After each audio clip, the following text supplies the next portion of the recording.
மனிதனே, உன்னில் அன்பு வைத்த தெய்வத்தை மறந்து எங்கே போகிறாய்? நீ எங்கே போகிறாய்? அல்லேலூயா. கர்த்தருடைய பிள்ளைகளே, மனைவியின் அன்புக்கு அழுது புலம்பிக் கொண்டிருக்கிறோம். கணவனுடைய அன்புக்காக அழுது புலம்பிக் கொண்டிருக்கிறோம். பிள்ளைகளுடைய அன்புக்காக அழுது புலம்பிக் கொண்டிருக்கிறோம். நண்பர்களுக்காக, நம்முடைய சகோதர சகோதரிகளுக்காக, நம்முடைய உறவுகளுடைய அன்பிற்காய் நம்ம அலைந்து திரிந்து புலம்பி அழுது கொண்டிருக்கிறோம். மனிதனுடைய அன்பெல்லாம் மாறி போய்விடும். தெய்வீக அன்பு, கிறிஸ்துவ நம்ம மேலே வைத்த அன்பு, அது ஒரு காலம் மாறாத அன்பு.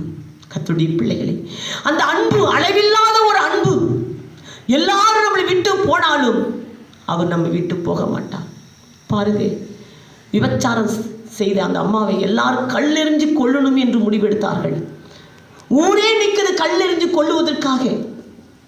அந்த அம்மாவை தீர்ப்பு வழங்குகிறார்கள். ஆக்கணை தீர்ப்பு, கல்லெறிந்து கொள்ள வேண்டும் என்று நியாய தீர்ப்பு.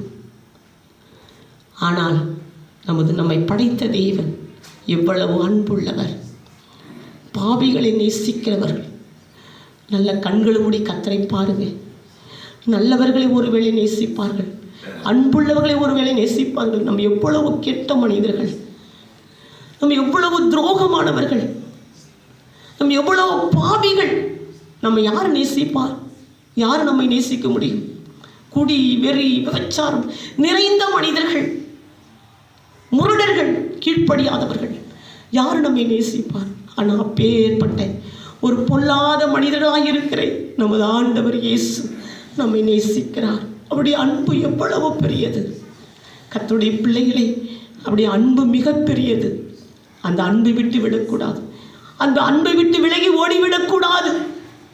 எல்லாருடைய அன்பு மாறிவிடும். எல்லாரும் நம்மளை விட்டு போய்விடுவார்கள். ஆனால் கிறிஸ்துவின் அன்பு, அந்த அம்மாவுக்கு பாருங்கள், யாரும் உன்னை ஆக்கணைக்குள்ளாக தீர்க்கவில்லையா? இல்லை, நான் உன்னை தீர்க்க மாட்டேன். ஆனால் இனி பாவம் செய்யாதே. அல்லேலூயா. நம் கர்த்தருடைய பிள்ளைகள் பாவம் செய்யக்கூடாது. தேவனுடைய அன்பிலே நிலைத்திருக்க வேண்டும். அவருடைய அன்பை இறுக்க பிடித்து கொள்ள வேண்டும். தேவன் நம்மை ஆசீர்வதிப்பாராக. Thank you Jesus. அப்பா, நாங்கள் உம்மை ஸ்தோத்திரிக்கிறோம். நீர் எங்களை ஆசீர்வதியும். உம்முடைய அன்பிலே நிலைத்திருக்க உதவி செய். உம்முடைய அன்பை விட்டு நான் வழிவிலகக்கூடாது. இந்த உலகத்தில் என் ஜீவனை காட்டிலும் உம்முடைய கிருபை நல்லது ஆண்டவரே. என் உயிரை காட்டிலும் உம்முடைய கிருபையை அண்டிக்கொள்ள எங்களுக்கு உதவி செய்.